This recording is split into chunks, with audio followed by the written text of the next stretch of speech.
6h48 sur France Inter, on prend l'air avec lui, Anthony Bélanger. Oui. Ce matin, vous nous emmenez au Maroc, qui va bientôt avoir son satellite espion. Et oui, ce sera le 8 novembre prochain lorsqu'une fusée Vega lancera depuis Kourou le Marocain EOSat 1, un beau bébé d'une tonne capable d'observer une bande de terre large de 800 km de large en haute résolution, c'est-à-dire à 70 cm près.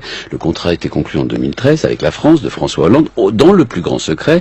Il a coûté 500 millions d'euros au royaume chérifien. Il sera placé en orbite à 695 km d'altitude. Bref, un véritable petit bijou de technologie, mais surtout le Maroc devient le 3e pays africain à disposer d'un satellite espion après l'Égypte et l'Afrique du Sud.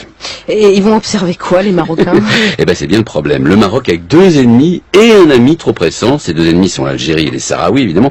Avec ce satellite, les Marocains pourront tous avoir des positions de l'armée algérienne et de celles des insurgés sahraouis au Sahara occidental. Rien que cette perspective rend fou l'Algérie. Quant à l'ami trop pressant, il s'agit de l'Espagne. Et là aussi, les Espagnols ne sont pas du tout, mais alors pas du tout rassurés.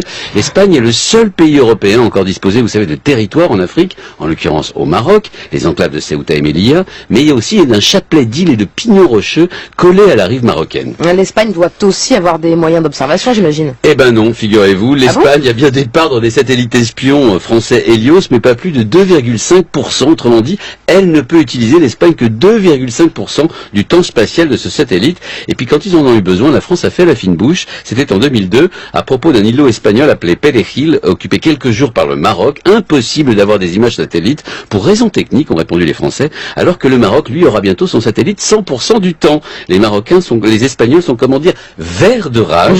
Avant de pouvoir disposer des mêmes avantages, l'armée espagnole devra attendre plusieurs années. Pendant ce temps, l'ami et l'allié marocain pourra les espionner grâce à la France en toute liberté. Tout va bien.